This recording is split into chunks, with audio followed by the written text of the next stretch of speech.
안녕하세요. 아하 요양입니다.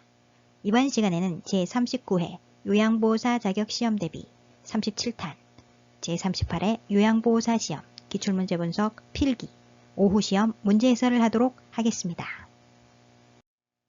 요양보호사 자격시험은 필기시험과 실기시험을 합쳐 총 80문제가 출제되며 시험시간은 90분입니다.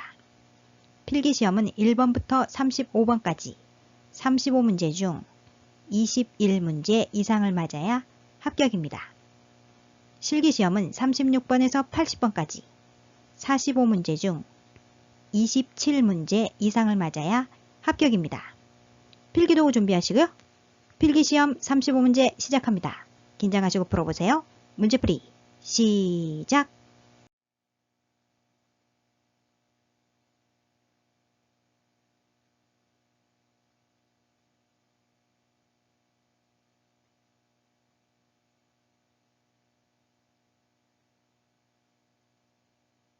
1번 노년기를 건강하게 보내는 방법으로 옳은 것은 1. 야외 활동을 제한한다. 제한하면 안 되겠죠? 자원봉사, 여가활동, 지역사회 참여 등 생산적 활동으로 자신감을 유지한다. 2. 가공식품 위주로 식사한다. 아닙니다. 유전적 생활습관적 특징을 살펴 자신에게 맞는 음식과 영양보조식품을 섭취한다. 3. 만성질환의 유무를 정기적으로 확인한다. 맞습니다. 고혈압, 당뇨, 비만, 그 밖의 질병 유무를 확인한다. 4. 기억력 유지를 위해 단조로운 생활을 한다. 단조로운 생활 아니죠? 지속적으로 뇌에 자극을 주어 기억력과 인지력을 유지한다. 5. 매일 2시간 이상 고강도 근력 운동을 한다. 고강도 아닙니다. 신체 기능에 적합한 운동을 지속함으로써 신체적 노화를 늦추도록 노력한다. 1번의 정답은 3번. 만성질환의 유무를 정기적으로 확인한다.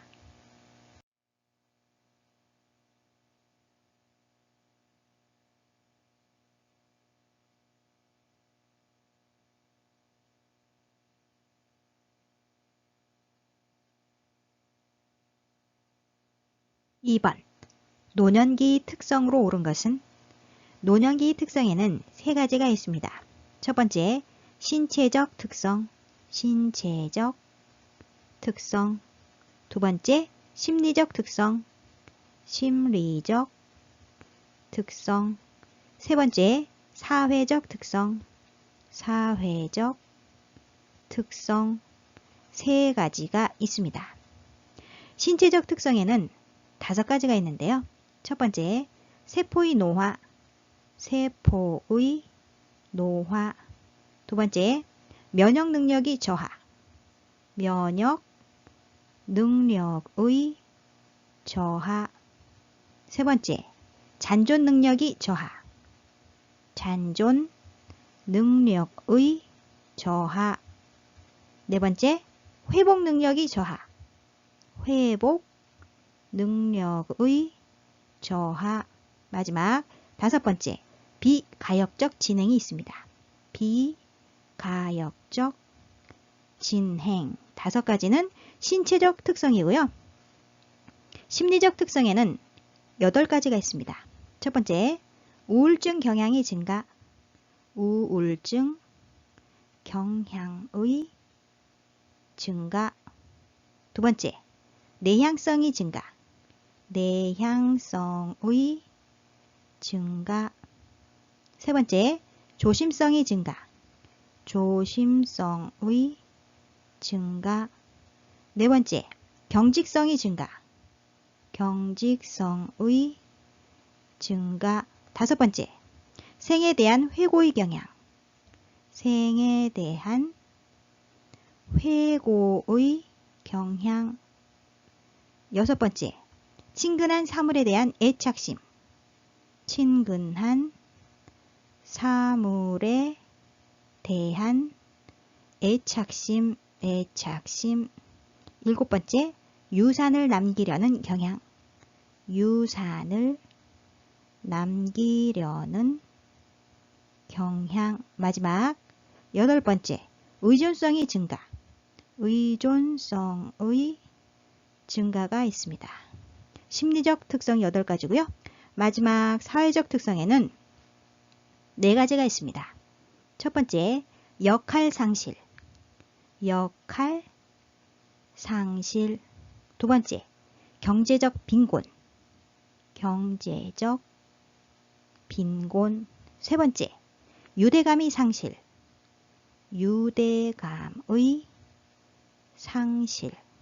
네 번째, 사회적 관계 위축.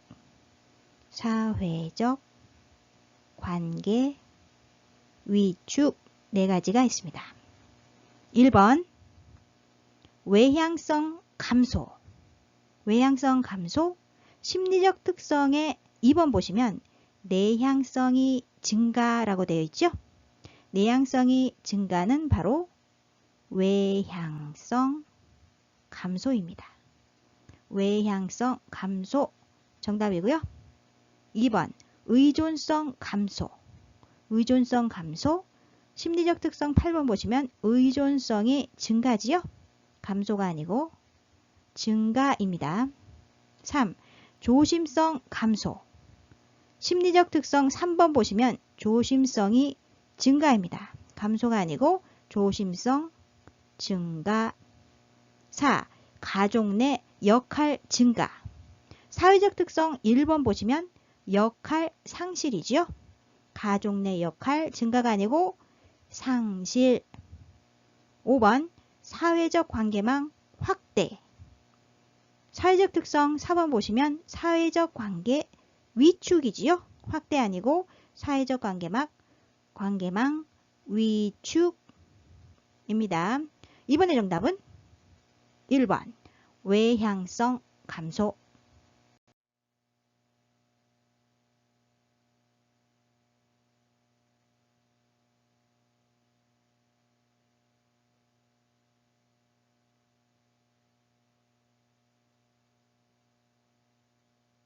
삼 번, 노인 요양 공동생활 가정이 기능으로 오른 것은 노인 의료복지시설에는 노인 의료복지시설, 노인 요양시설과 노인 요양시설과 노인 요양 공동생활 가정이 있습니다. 노인 요양 공동생활 가정.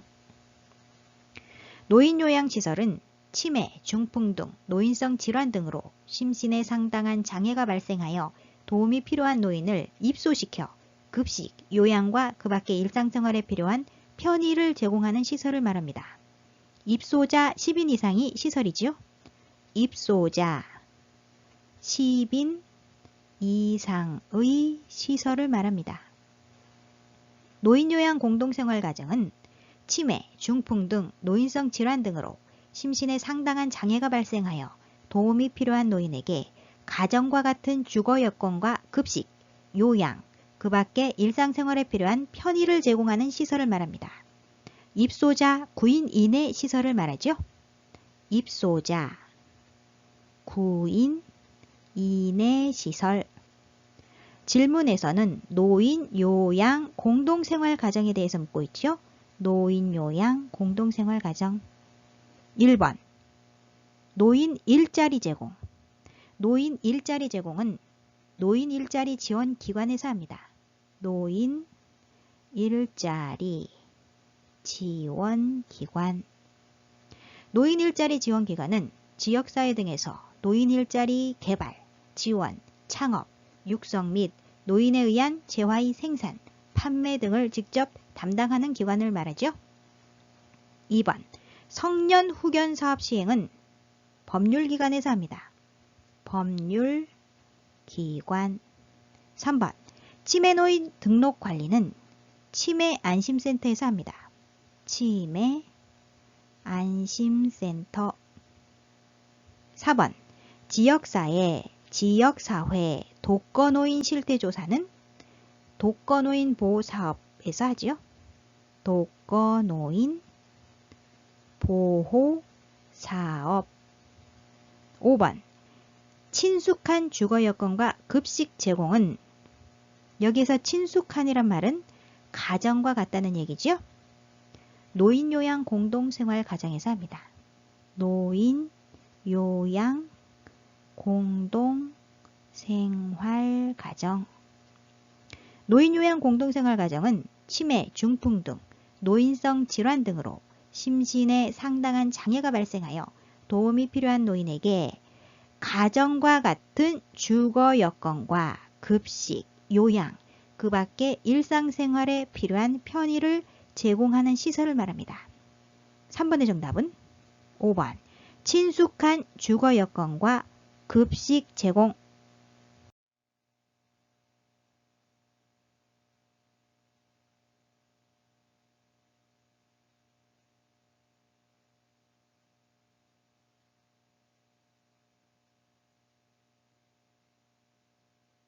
(4번) 다음과 같은 서비스를 제공하는 노인 장기요양보험 급여 유형은 대상자의 기능 유지를 위한 복지 용구를 제공함, 가정을 방문하여 재활에 관한 지원 등을 제공함. 노인 장기요양보험 급여 유형에는 세 가지가 있습니다. 첫 번째, 재가급여. 두 번째, 시설급여. 세 번째, 특별현금급여. 현금급여. 세 가지가 있습니다. 재가급여에는 6가지가 있는데요. 첫 번째, 방문요양. 두 번째, 방문목욕. 세 번째, 방문간호. 네 번째, 주야간보호. 다섯 번째, 단기보호. 마지막 6번째, 기타 재가급여가 있습니다. 기타 재가급여 6가지가 있고요. 시설급여에는 2가지가 있습니다. 노인요양시설, 노인요양 공동생활 가정, 노인요양 공동생활 가정이 있습니다. 특별 현금급여에는 3가지가 있습니다. 가족요양비, 특례요양비,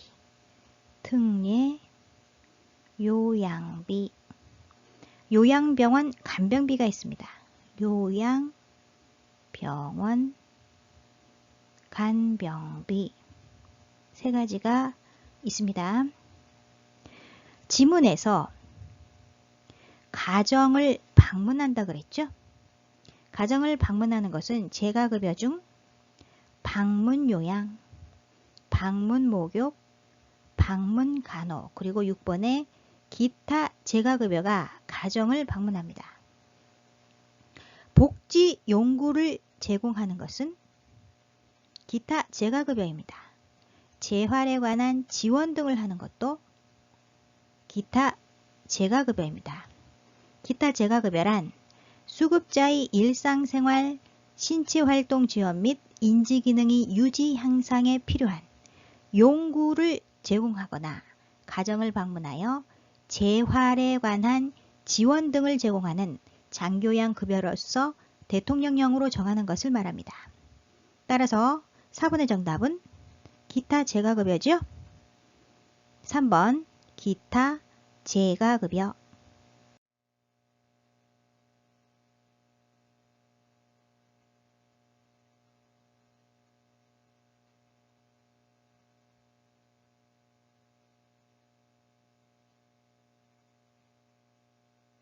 (5번) 등급판정위원회의 심의 결과 등급외자로 판정받은 대상자가 이용할 수 있는 서비스는 등급외자란 노인장기요양보험 인정 신청을 하였으나 등급 판정을 받지 못한 대상자를 노인장기요양 등급외자라고 합니다.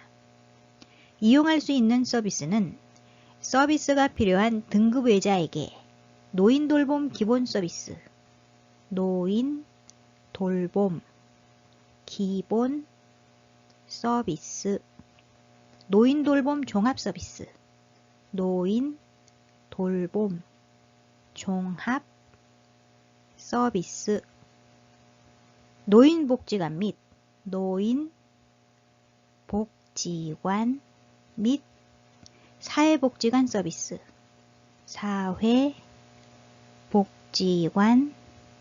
서비스를 지자체에서 제공한다.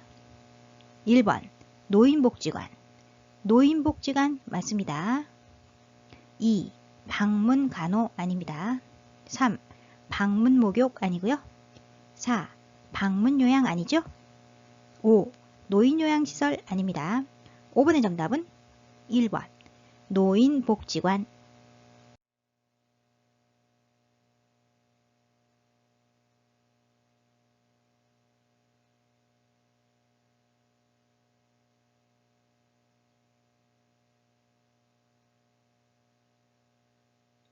6번 다음 내용에 해당하는 노인장기요양보험 표준 서비스 유형은 병원 외래진료에 동행함, 외출시 동행입니다. 외출시 동행.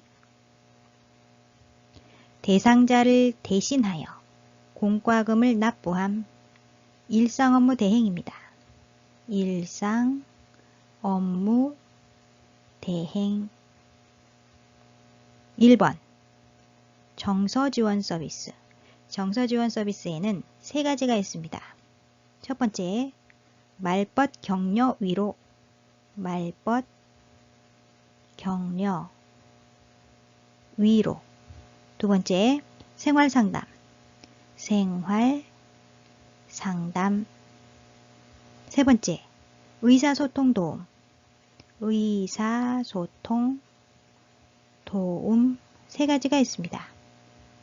2번 개인활동 지원 서비스에는 두 가지가 있습니다. 첫 번째, 외출시 동행, 외출시 동행.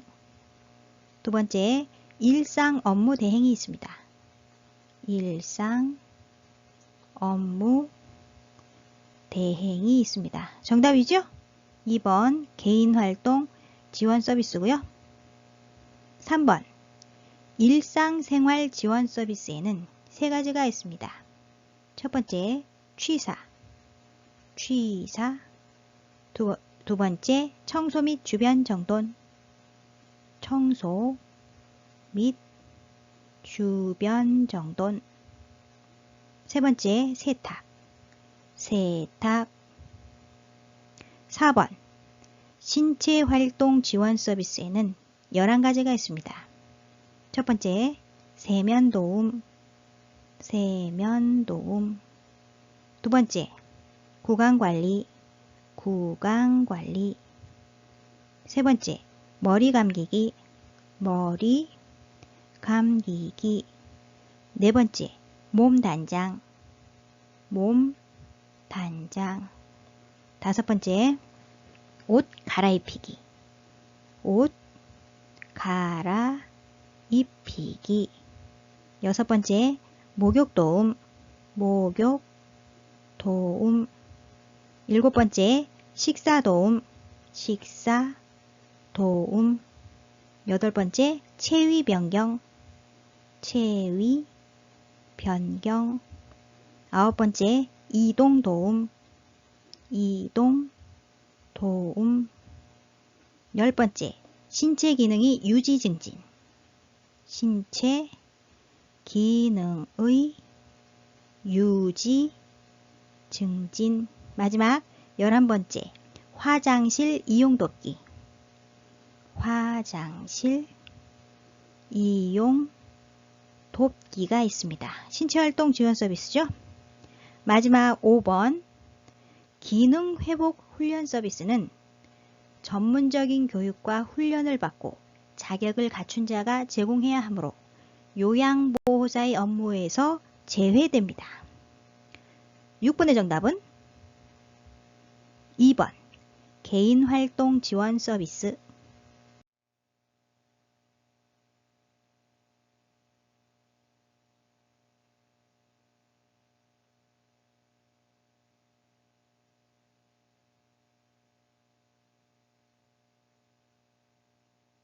7번. 요양보호 서비스 제공 원칙을 준수한 경우는 1. 대상자의 가래를 흡인한다. 아니죠? 흡인은 의료행위입니다. 요양보호사는 의료행위를 하지 않는다. 흡인, 비위관 삽입, 관장, 도뇨, 욕창관리, 투약 등을 포함하는 모든 의료행위를 하지 않는다. 단, 입으로 먹는 약인 경구약이나 붙이거나 바르는 약인 외용약은 제공할 수 있다. 2. 상황에 따라 서비스 비용을 청구한다. 아닙니다. 대상자와 개인적으로 별도의 서비스 계약을 하거나 타 기관에 의뢰하여서는 안 된다. 요양보호 서비스 제공 시 정해진 원칙과 절차에 따른다. 3.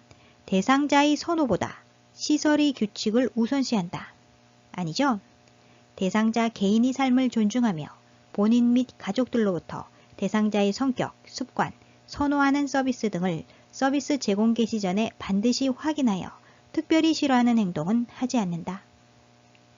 4.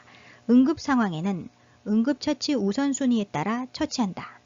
맞습니다. 요양보호사는 서비스 제공 중 대상자에게 응급 상황이 발생한 경우 응급처치 우선순위에 따라 응급처치하고 응급처치를 할 수 없거나 의사에게 보고할 수 없는 상황인 경우에는 가장 가까운 의료기관으로 대상자를 옮긴다.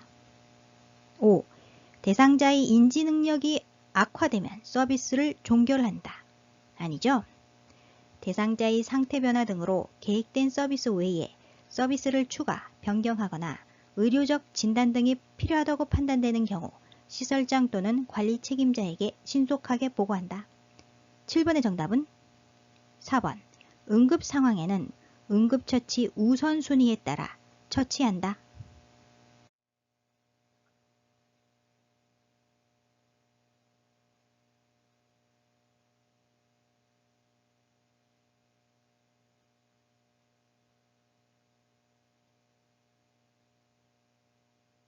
8번. 다음과 같은 노인 학대 유형은 집에 들어오지 못하게 함. 노인을 제한된 공간에 가두거나 노인이 거주지 출입을 통제하는 행위는 신체적 학대입니다. 의료적으로 불필요한 약물을 복용시킴. 약물을 사용하여 노인이 신체를 통제하거나 저해하는 행위는 신체적 학대입니다. 생존 유지에 필요한 물품으로부터 단절시킴. 노인이 신체적 생존을 위협할 수 있는 행위를 하는 것 역시 신체적 학대입니다. 정답은 3번 신체적 학대. 1. 방임은 부양 의무자로서의 책임이나 의무를 의도적 혹은 비의도적으로 거부, 불이행하거나 포기하여 노인에게 의식주 및 의료를 적절하게 제공하지 않는 것을 말합니다. 2. 유기란 스스로 독립할 수 없는 노인을 격리하거나 방치하는 행위를 말합니다. 4. 정서적 학대란 비난, 모욕, 위협, 협박 등의 언어 및 비언어적 행위를 통하여 노인에게 정서적으로 고통을 주는 것을 말합니다. 5. 경제적 학대란 노인의 자산을 당사자의 동의 없이 사용하거나 부당하게 착취하여 이용하는 행위 및 노동에 대해 합당한 보상을 하지 않는 행위를 말합니다. 8번의 정답은 3번 신체적 학대.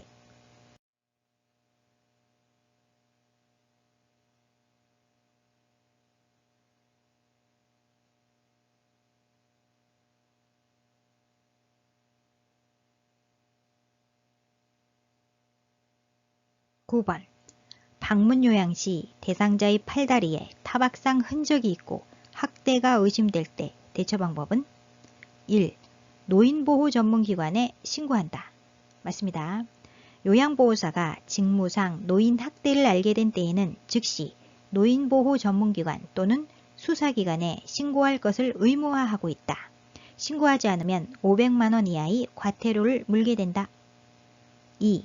대상자의 사생활이므로 개입하지 않는다. 아니죠? 노인보호 전문기관 또는 수사기관에 신고한다. 3. 동료 요양보호사와 상의한다. 아닙니다. 4. 대상자의 이웃을 만나 상황을 확인한다. 아니죠? 5.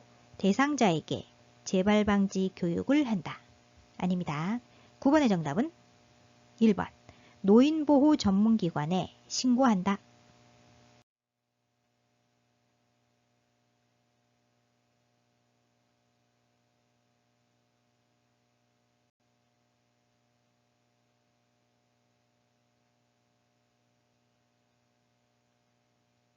(10번) 산업재해보상보험법에 따른 근로자 보호의 내용으로 옳은 것은 1. 보험급여는 채권자에게 양도할 수 있다. 있다 아니죠? 양도할 수 없다. 보험급여는 양도 또는 압류할 수 없어 채권자가 건드릴 수 없다. 2.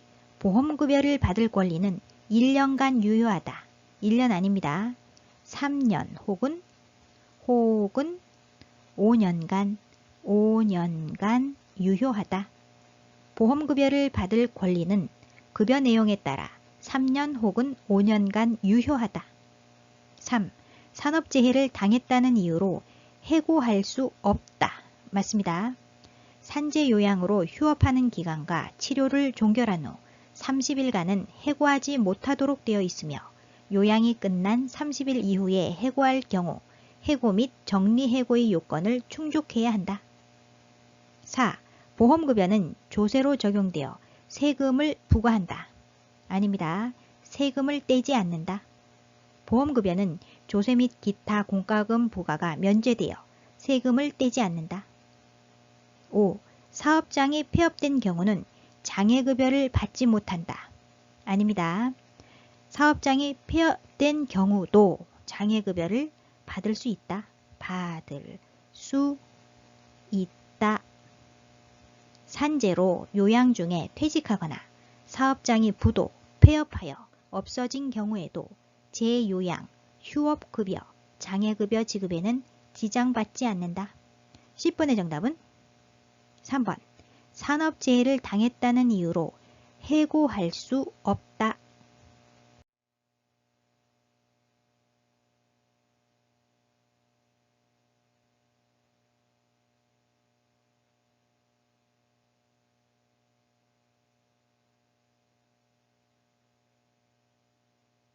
11번. 재가 대상자가 요양보호사에게 성적인 신체 접촉을 할 때 대처 방법은? 성희롱에 대한 요양보호사의 대처 방법을 묻는 문제입니다. 1. 시설에 입소시킨다. 적절한 대처 방법이 아니죠? 2. 큰 소리로 훈계한다.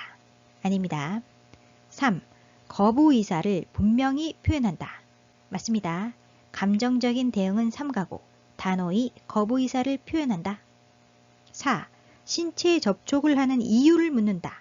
적절하지 않죠? 5. 신경 쓰지 않고 하던 일을 계속한다. 적절한 방법이 아닙니다. 감정적인 대응은 삼가고 단호히 거부 의사를 표현해야 합니다. 11번의 정답은 3번. 거부 의사를 분명히 표현한다.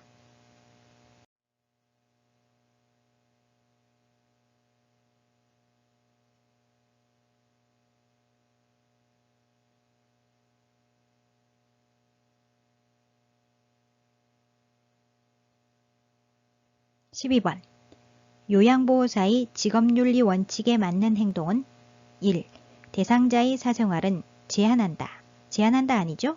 존중한다. 존중한다. 요양보호사는 대상자의 사생활을 존중하고 업무상 알게 된 개인정보를 비밀로 유지한다. 2. 대상자의 요구는 모두 수용한다. 아닙니다. 요양보호 서비스 제공 시 정해진 원칙과 절차에 따른다. 3. 대상자의 자기결정권을 존중한다. 맞습니다. 요양보호사는 인도주의 정신 및 봉사정신을 바탕으로 대상자의 인권을 옹호하고 대상자의 자기결정을 최대한 존중한다. 4. 서비스 제공에 대한 선물은 감사히 받는다. 안됩니다. 받지 않는다. 대상자로부터 서비스에 대한 물질적 보상을 받지 않는다. 5. 업무 수행을 빌미로 보수교육을 받지 않는다. 아니죠. 보수교육을 받아야 합니다. 요양보호사는 효율적이고 안전하게 업무를 수행하기 위해 지속적으로 지식과 기술을 습득한다. 12번의 정답은 3번. 대상자의 자기결정권을 존중한다.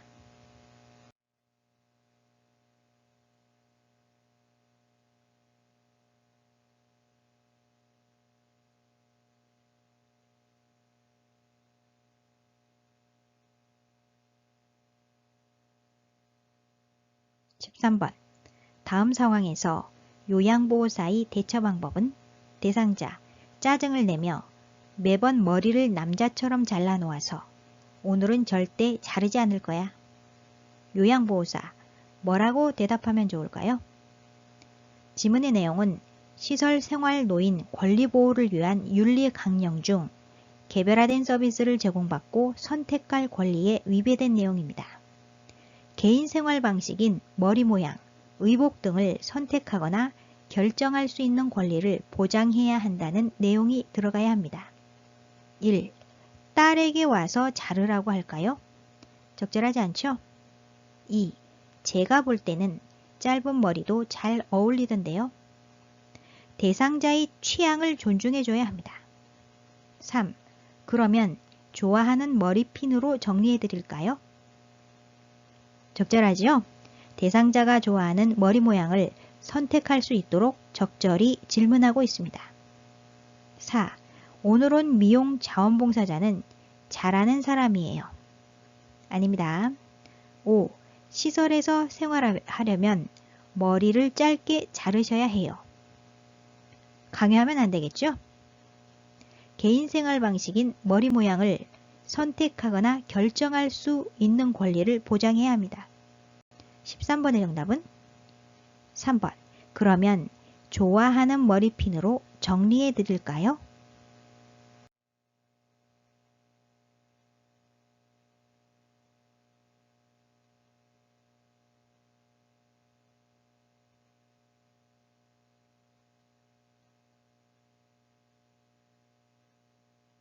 (14번) 다음 사례에서 요양보호사의 대처 방법은 대상자 아들, 어머니가 걷는 것을 불편해 하셔서 휠체어가 필요한데 형편도 어렵고 어떻게 해야 할지 막막해요. 대상자가 복지용구가 필요하다고 할 때는 대상자의 상태 등을 판단하여 신중하게 선택할 수 있도록 정보를 제공하는 것은 바람직한 일이나 유인, 알선에 의한 부당한 수익을 목적으로 했다면 요양보호사의 윤리 원칙에 어긋나며 법적 처벌을 받게 된다. 1. 본인 부담금을 면제해준다. 안됩니다. 장기요양 서비스 제공에 따른 본인 부담금을 할인하거나 추가로 부담하게 하는 행위를 하면 안된다. 2. 저렴한 복지용구를 판매한다.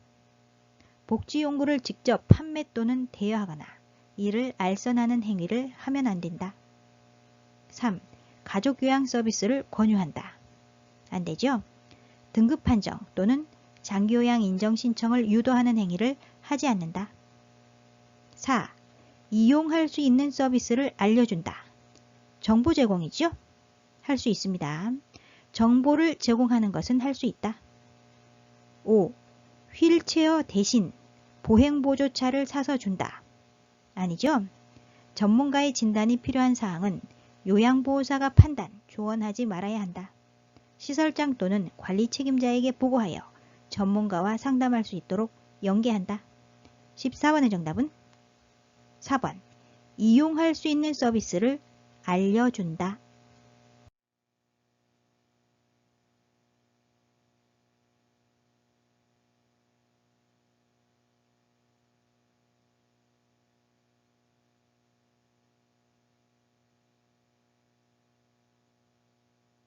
(15번) 다음 상황에서 요양보호사가 직업윤리 원칙을 준수한 경우는 재가급여 대상자가 수고비를 줄 테니 관절염 약을 대리 처방 받아달라고 요청함. 대리 처방은 불법행위죠? 불법행위를 하면 안됩니다. 1. 요청한 서비스를 거부한다. 맞습니다. 불법행위를 하면 안된다. 2. 다른 요양보호사에게 부탁한다. 부탁하면 안되죠? 타인의 근무를 대신하거나 자신의 근무를 대신해달라고 요구하는 행위를 하면 안된다. 3. 다른 대상자의 관절염 약을 제공한다. 아니죠? 다른 사람에게 처방된 약은 절대로 복용해서는 안된다. 4. 생각해 본다고 하면서 답변을 피한다. 불법행위를 하면 안된다고 거절해야 합니다. 또한 그런 불법행위를 신고하면 신고 포상금을 받을 수 있다고 정보를 제공한다. 5. 개인적으로 별도의 서비스 계약을 한다. 안 됩니다. 대상자와 개인적으로 별도의 서비스 계약을 하거나 타 기관에 의뢰하여서는 안 된다. 15번의 정답은 1번. 요청한 서비스를 거부한다.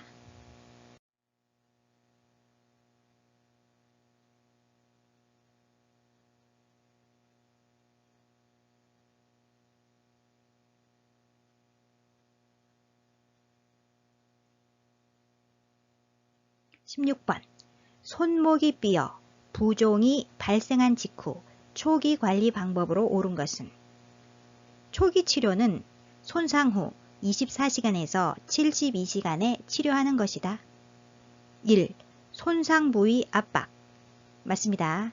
손상 부위를 압박함으로써 손상 부위에 축적되어 있는 부종을 조절하고 원하지 않는 움직임을 줄이며 통증을 줄여준다. 압박은 압박붕대를 이용한다. 2. 손상 부위 내리기. 내리기 아니죠?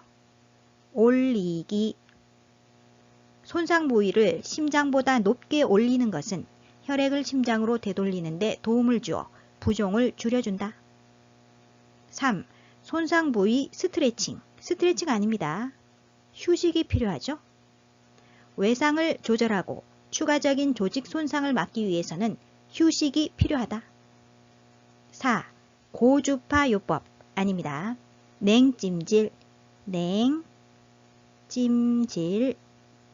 얼음이나 차가운 물질은 조직의 온도를 낮추고 세포의 대사 과정을 늦춰 손상과 부종을 감소시킨다. 5. 전기 광선 요법 아니죠? 아픈 부위 고정, 아픈 부위 고정. 아픈 부위를 안정시키기 위해 고정하면 주변 근육이 이완되고 지지되어 통증과 근육 경련이 감소된다. 16번의 정답은 1번. 손상 부위 압박.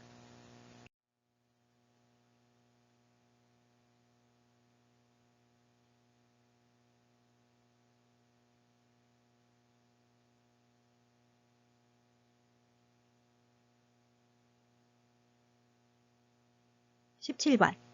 대상자의 분비물이 묻은 물품을 처리하는 방법으로 옳은 것은 1. 대변이 묻은 하인은 소각한다. 소각한다 아니죠?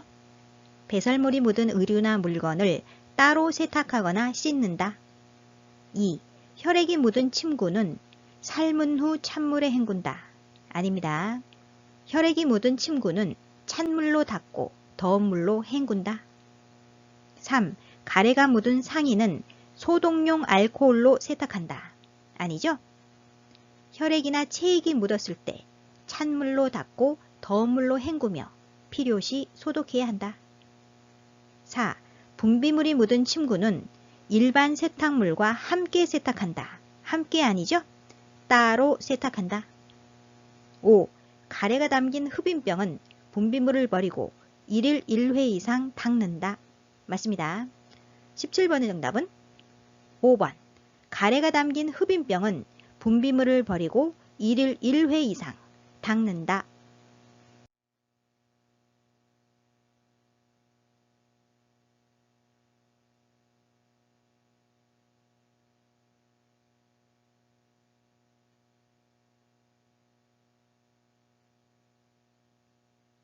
18번. 헬리코박터균 감염이 원인이 되어 속쓰림과 상복부 불편감이 나타나는 질환은 1. 협심증. 협심증은 심장에 혈액을 공급하는 혈관인 관상동맥이 동맥경화증으로 좁아져서 생기는 질환이다. 따라서 아니죠? 2. 대장암. 대장암은 맹장, 결장과 직장에 생기는 악성 종양으로 대장이 가장 안쪽 표면인 점막에 발생한다. 역시 아니고요. 3. 위궤양.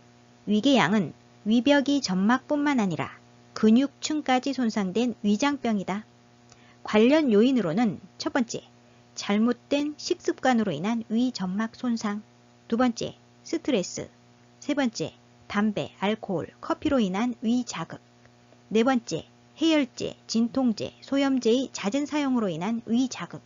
다섯 번째, 위에서 분비되는 소화 효소에 의한 위점막 손상. 6번째, 위내 헬리코박터균에 의한 감염. 헬리코박터균에 의한 감염. 지문에 나와 있죠? 대표적인 증상으로는 4가지가 있습니다. 첫 번째, 속쓰림. 두 번째, 소화불량.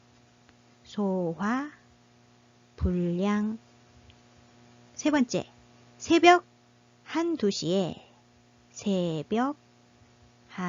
2시에 발생하는 속쓰림과 상복부 불편감.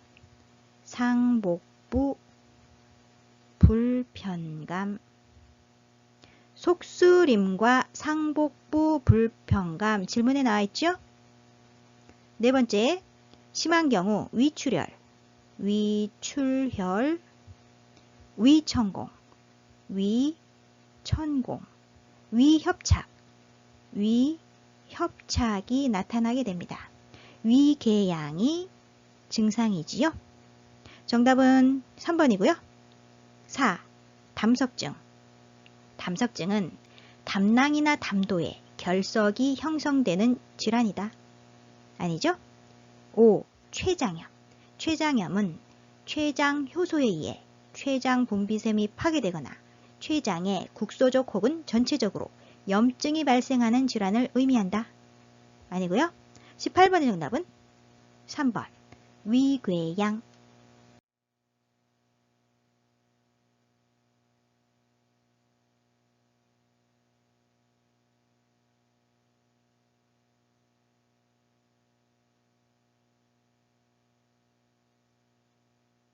19번.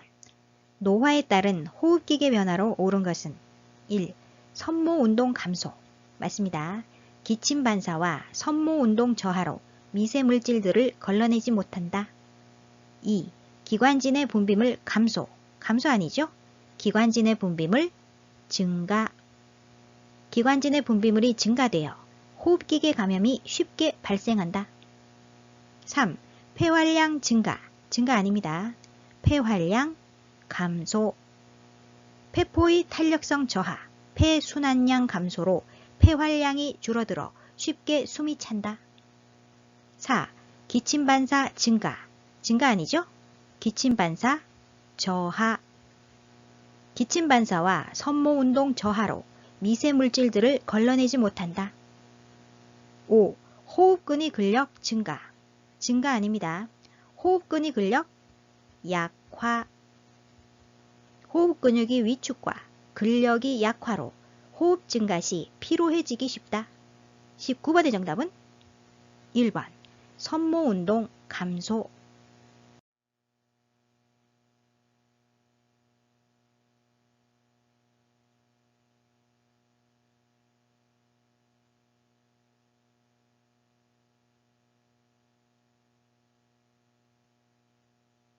20번. 만성기관지염 대상자를 돕는 방법으로 옳은 것은 만성기관지염이란 기관지의 만성적 염증으로 기도가 좁아져 숨쉬기가 힘든 질환이다. 1. 심호흡을 제한한다. 제한한다 아니죠? 권장한다. 심호흡과 기침을 하여 기관지 내 가래를 배출한다. 2. 음식을 뜨겁게 하여 제공한다. 뜨겁게 하면 안 되겠죠? 지나치게 뜨겁거나 차가운 음식, 자극적인 음식은 기관지 경련을 일으킬 수 있으므로 피하고 소화가 잘 되는 음식으로 여러 번으로 나누어 식사한다. 3. 창문을 열어 찬 공기를 환기한다. 찬 공기 안 됩니다. 갑작스러운 온도 변화, 차가운 기후, 습기가 많은 기후에 노출되지 않게 함으로써 기관지 자극을 감소시킨다. 4. 호흡곤란 시 앙와위 자세를 취하게 한다. 앙와위 아니죠? 앙와위 자세란 천장을 쳐다보며 똑바로 누운 자세를 말합니다. 바로 누운 자세죠? 휴식하거나 잠을 잘 때의 자세입니다. 잠을 잘 때. 그리고 반좌위 자세가 있습니다. 반좌위. 천장을 보며 누운 상태에서 침상머리를 45도 정도 올린 자세를 말합니다. 반앉은 자세죠. 숨차거나 얼굴을 씻을 때 식사시나 위관 영양을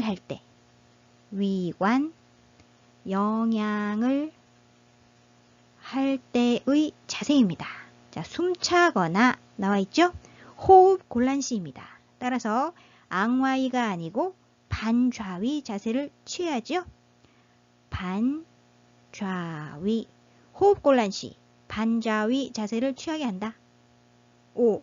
처방대로 기관지 확장제를 사용하게 한다. 맞습니다. 처방받은 겉담제와 기관지 확장제를 사용하여 가래를 묽게 하고 좁아진 기도를 넓혀준다. 20번의 정답은 5번. 처방대로 기관지 확장제를 사용하게 한다.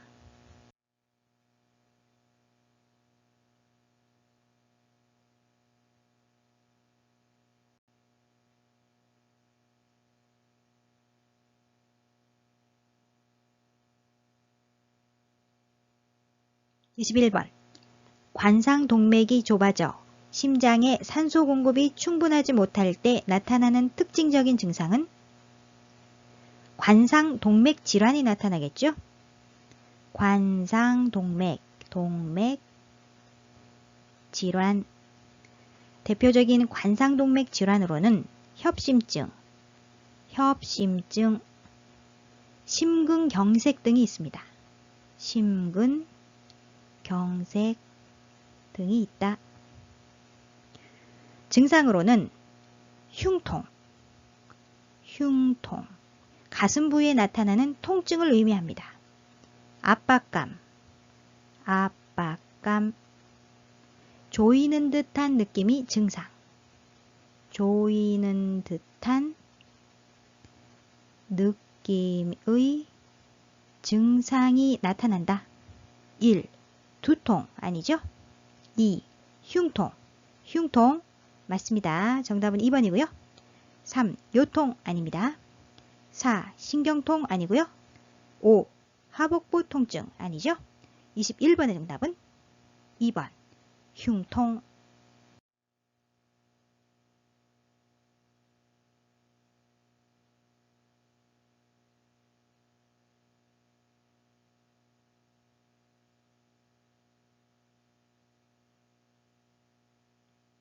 22번.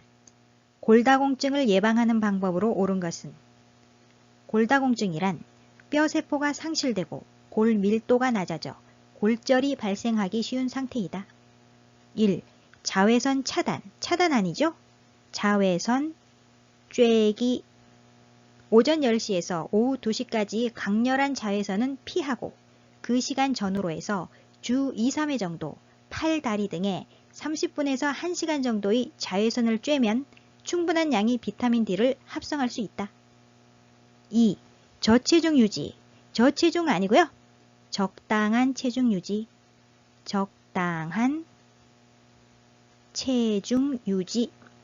젊었을 때 본인 체중 10% 이상이 무리한 다이어트는 골다공증의 관련 요인이다. 따라서 적당한 체중을 유지한다. 3. 체중 부하 운동 제한 아니죠? 권장. 근육과 뼈에 힘을 주는 체중 부하 운동을 한다. 4. 항혈전제 장기 복용 아닙니다. 장기 복용 금지. 장기적으로 혈전 예방 약물 아스피린이나 헤파린 등을 복용하는 것은 골다공증의 관련 요인이다. 5. 비타민 D 함유 음식 섭취. 좋은 방법이죠? 음식으로 비타민 D를 섭취한다. 햇볕을 쬐면 비타민 D가 생성되는데 약물을 복용하기도 한다. 22번의 정답은 5번. 비타민 D 함유 음식 섭취.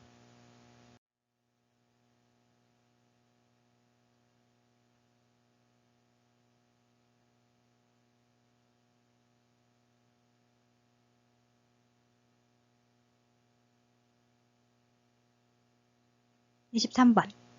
복압성 요실금 대상자를 돕는 방법으로 옳은 것은 복압성 요실금이란 기침, 웃음, 재채기, 달리기, 줄넘기 등 복분의 압력 증가로 인해 소변이 나오는 것을 말합니다. 1. 수분을 제한한다. 제한한다 아니죠? 권장한다. 충분한 수분 섭취로 방광의 기능을 유지한다. 2. 기침을 하게 한다. 기침 관련 없지요?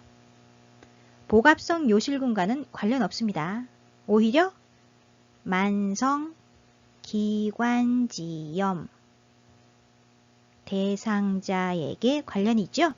만성 기관지염 대상자의 경우 심호흡과 기침을 하여 기관지 내 가래를 배출한다.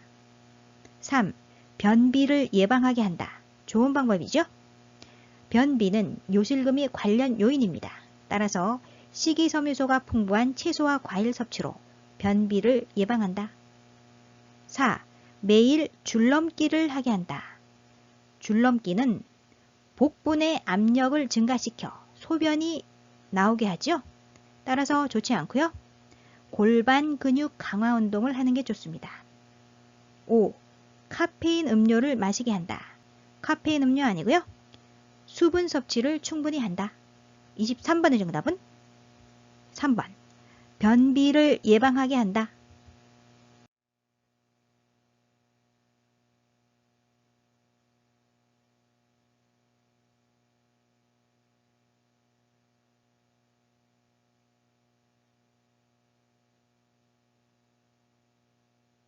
24번.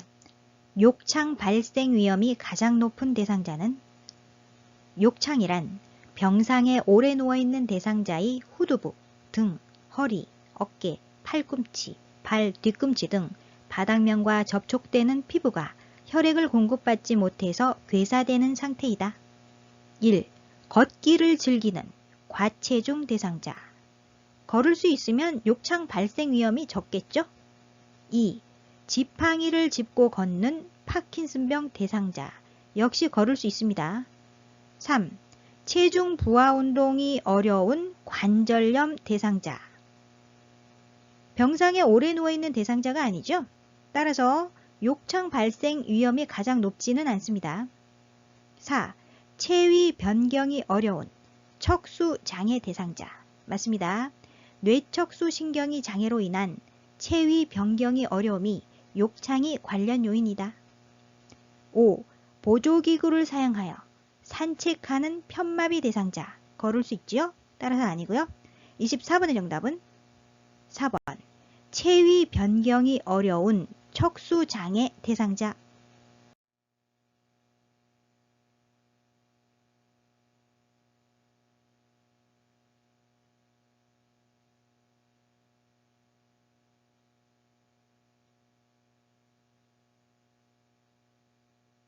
25번. 대상자에게 손의 손상이 발생했을 때 나타나는 특징적인 증상은 손의 손상 시 메스껍고 토하는 증상과 함께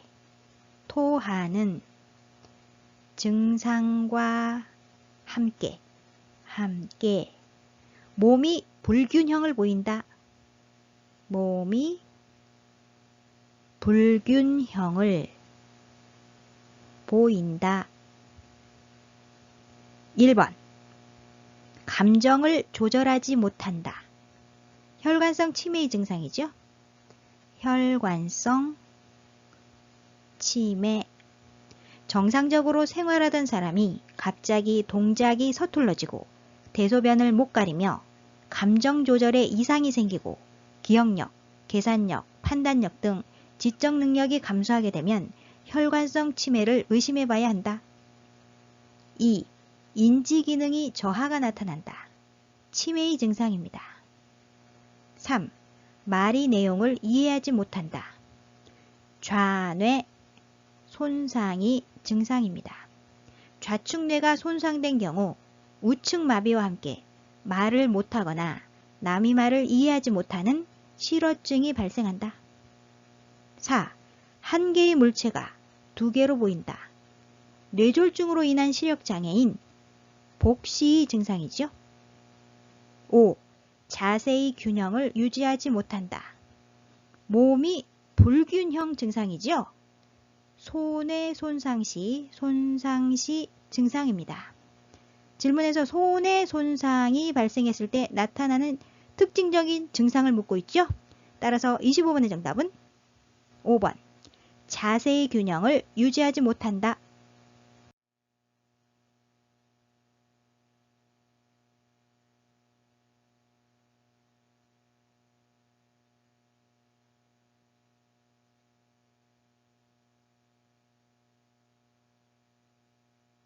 26번.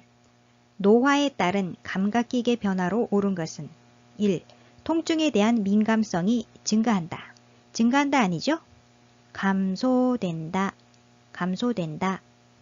노인이 되면 통증을 호소하는 정도는 증가하지만 통증에 대한 민감성이 감소되어 둔감한 반응을 보인다. 2. 고막 소리 전달 능력이 증가한다. 증가한다 아니죠? 감소된다. 고막이 두꺼워지고 다른 질환으로 손상을 받아 음이 전달 능력이 감소된다. 3. 같은 계열이 여러 색을 잘 구별한다. 아닙니다. 잘 구별하지 못한다. 구별하지 못한다. 색이 식별 능력이 떨어져 같은 계열의 색을 잘 구별하지 못한다. 4. 노인성 난청이 발생하여 고음을 잘 들을 수 있다. 아닙니다. 귀 질환이 없어도 이명이 있기도 하며 모든 사람이 중얼거린다고 불평하며 넓은 홀에서나 전화 걸 때 소음이 있는 상황에서는 더 듣기 어렵다고 한다. 따라서 고음이 큰 소리보다는 저음이 차분한 소리로 말해준다. 5. 동공 지름 감소로 빛을 받아들이지 못해 밝은 곳을 좋아한다. 맞습니다. 동공이 지름이 줄어들어 60세 노인은 20대보다 3분의 1 정도밖에 빛을 받아들이지 못하므로 밝은 것을 좋아하게 된다. 26번의 정답은 5번. 동공지름 감소로 빛을 받아들이지 못해 밝은 곳을 좋아한다.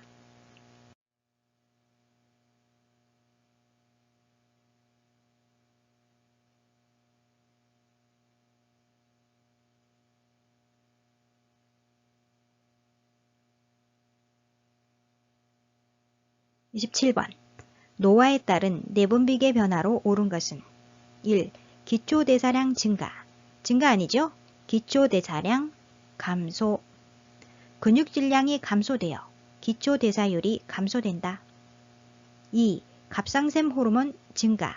증가 아니죠? 갑상샘 호르몬 감소. 갑상선 크기가 줄어들고 갑상선 호르몬 분비량도 약간 감소된다. 3.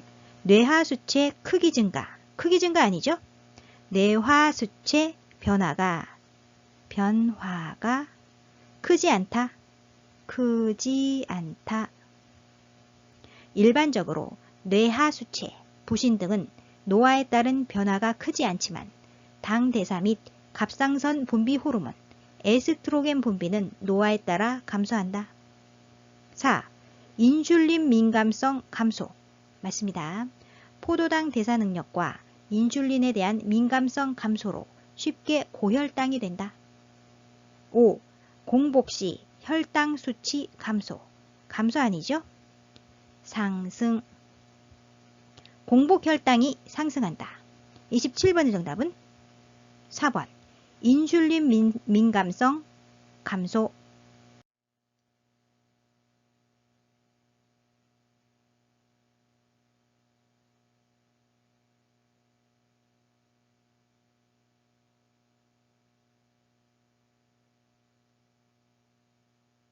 28번.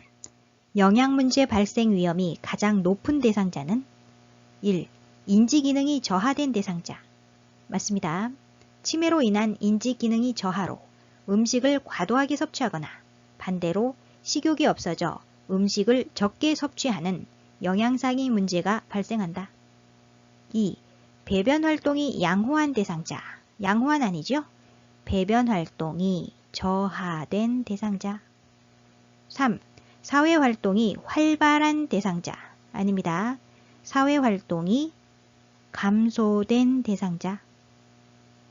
4. 잇몸에 맞는 의치를 낀 대상자.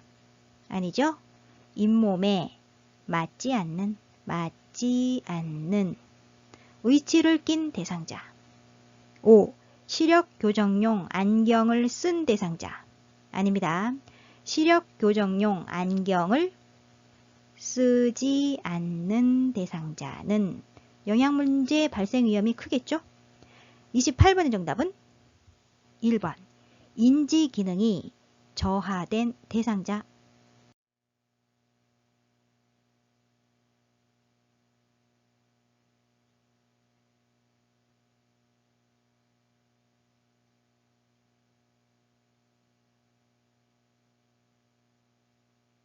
29번. 노인 대상자의 운동을 돕는 방법으로 옳은 것은 1. 운동 전 복용하던 약을 중단시킨다. 중단시킨다 아니죠? 운동 금기 질환 및 투약 상황을 확인한다. 2. 현재의 운동 수준을 확인하게 한다. 맞습니다. 현재 운동 수준을 평가한다. 3. 강도가 높은 동작으로 시작하게 한다. 높은 아니지요? 낮은 수준으로 운동을 시작하여 상태를 보면서 점차 강도를 올린다. 4. 몸의 방향을 빠르게 바꾸는 운동을 하게 한다. 아닙니다. 빠르게 방향을 바꿔야 하는 운동이나 동작은 금한다. 5. 취침 전에 규칙적인 고강도 운동을 하게 한다. 아니죠? 저강도 운동으로 시작하고 근육피로, 호흡곤란, 협심증, 부정맥, 혈압 변화 등에 주의한다. 매일 규칙적으로 할 수 있는 쉬운 운동을 무리하지 않게 한다. 29번의 정답은 2번. 현재의 운동 수준을 확인하게 한다.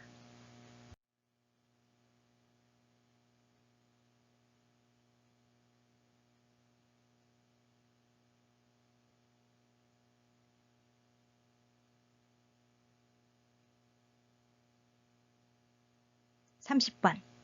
노인 수면이 특성으로 옳은 것은 1. 수면량이 증가한다. 증가한다 아니죠? 수면량이 줄어든다. 2. 수면 중에 자주 깬다. 맞습니다. 3. 낮에 졸음을 덜 느낀다. 덜 느낀다 아니죠? 낮에 졸음을 많이 느낀다. 낮 시간 동안 졸림증이 많아진다. 4. 수면의 효율이 높아진다. 높아진다 아니죠? 수면의 효율이 떨어진다. 떨어진다. 5. 잠들기까지 시간이 짧아진다. 짧아진다 아닙니다. 잠들기까지 시간이 오래 걸린다. 오래 걸린다. 30번의 정답은 2번. 수면 중에 자주 깬다.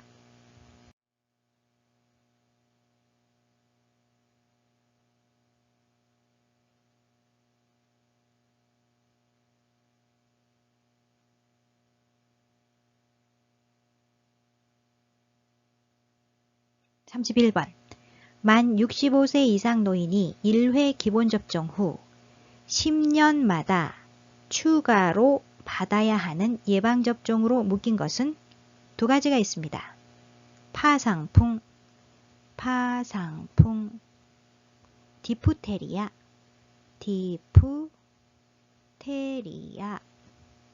1. 100일에는 1차 기본 접종을 합니다. 접종. 디프테리아 맞지요?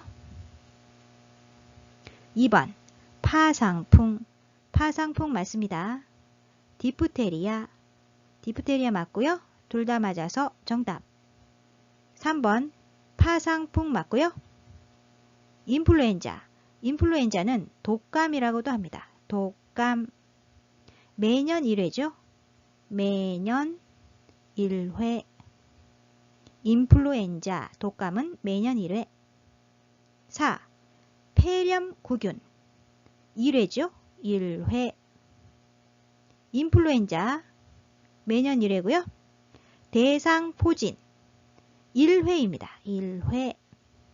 따라서 만 65세 이상 노인이 1회 기본접종 후 10년마다 추가로 받아야 하는 예방접종으로 묶인 것은 2번 파상풍 디프테리아.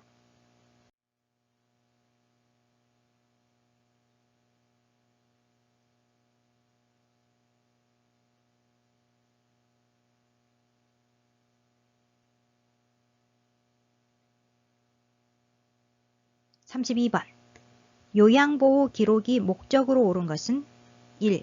서비스 제공 제한 아니죠? 질 높은 서비스를 제공하는 데 도움이 된다. 2. 기관이 예산평가 아닙니다. 시설장 및 관련 전문가는 요양보호사가 기록한 정보를 바탕으로 서비스 내용 및 방법 등을 점검하고 평가하는 데 활용한다. 3. 업무에 대한 책임감 강화 맞습니다. 요양보호 서비스의 표준화와 요양보호사의 책임성을 높인다. 4. 다른 대상자와 정보 공유. 다른 대상자 아니죠? 가족과 정보 공유를 통해 의사소통을 원활하게 한다. 5. 문제 발생 시 법적 책임 회피 아닙니다. 요양보호 기록은 요양보호사의 활동을 입증할 수 있는 자료이기 때문에 법적 문제가 발생할 때 중요한 자료로 활용된다. 32번의 정답은 3번 업무에 대한 책임감 강화.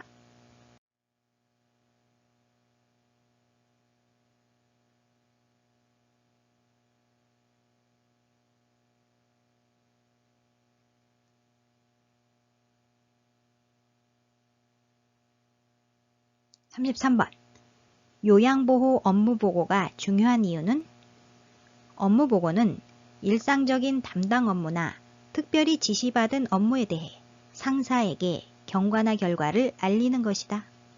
1. 서비스 비용 결정 관련 없죠? 2. 시설장이 직무평가 아닙니다. 3. 대상자의 신체 기능 상태 측정 관련 없습니다. 4. 가족에게 서비스 제공 계획 설명 가족에게 아니죠? 상사에게 담당 업무의 경과나 결과를 알리는 것이다. 5. 타 전문직과의 원활한 업무 협력 맞습니다. 정확하고 신속한 업무 보고는 타 전문직과의 업무 협조 및 의사소통을 원활하게 할 수 있다. 33번의 정답은 5번 타 전문직과의 원활한 업무 협력.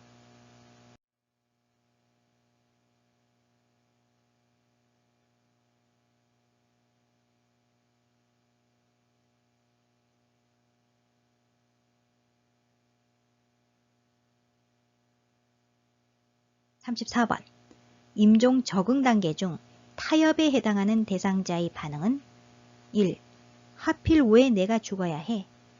분노 단계입니다. 분노 단계에서 대상자는 자신의 감정을 반항과 분노로 표출한다. 목소리를 높여 불평을 하면서 주위로부터 관심을 끌려고 한다. 2. 더 이상 살 수 없다니 너무 슬퍼. 우울 단계입니다. 우울 단계에서 대상자는 자신이 더 이상 회복 가능성이 없다고 느끼면서 침울해진다. 3. 이제 소리칠 힘도 없어. 나는 지쳤어. 수용 단계입니다. 수용. 죽는다는 사실을 체념하고 받아들인다. 4. 우리 손녀가 대학 갈 때까지만 살면 좋겠어. 타협 단계입니다. 타협. 자신이 아무리 죽음을 부정하고 부인해도 피할 수 없는 상황에 처해 있음을 알고 삶이 얼마간이라도 연장되기를 바란다. 5. 아니야, 믿을 수 없어. 다른 병원에 가야겠어. 부정 단계입니다. 부정 단계에서 대상자는 치명적으로 진행되는 자신의 병을 인식하면서도 이러한 사실에 충격적으로 반응하며 이를 사실로 받아들이려 하지 않고 다시 회복될 수 있다고 믿고 싶어 한다. 질문에서 타협 단계를 묻고 있죠? 정답은 4번. 우리 손녀가 대학 갈 때까지만 살면 좋겠어.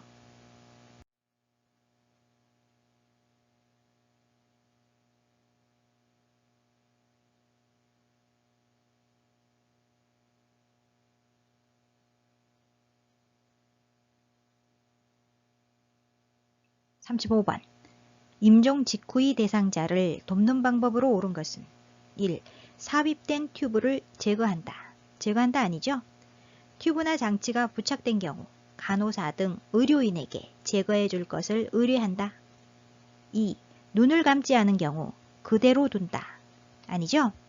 대상자의 눈을 감기고 눈이 감기지 않을 경우 솜이나 거즈를 적셔 양쪽 눈 위에 올려놓는다. 3. 대상자의 얼굴을 시트로 덮어준다. 덮어준다 아닙니다.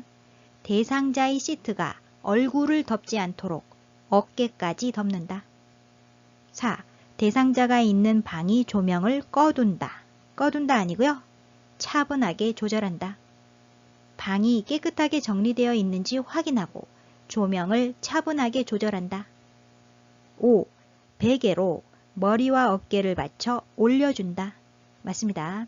대상자를 바로 눕히고 베개를 이용하여 어깨와 머리를 올려 혈액 정체로 인한 얼굴색이 변화를 방지하고 입이 벌어지는 것을 예방한다. 35번의 정답은 5번. 베개로 머리와 어깨를 받쳐 올려준다. 오늘 영상은 여기까지고요. 필기시험은 14문제까지 틀려도 합격입니다. 다음 시간에는 38탄 실기시험 문제해설을 하도록 하겠습니다. 여러분의 구독, 좋아요, 알림 설정은 저에게 커다란 힘이 됩니다. 아요양 구독, 좋아요, 알림 설정으로 다음 시간에 또 만나요. 안녕.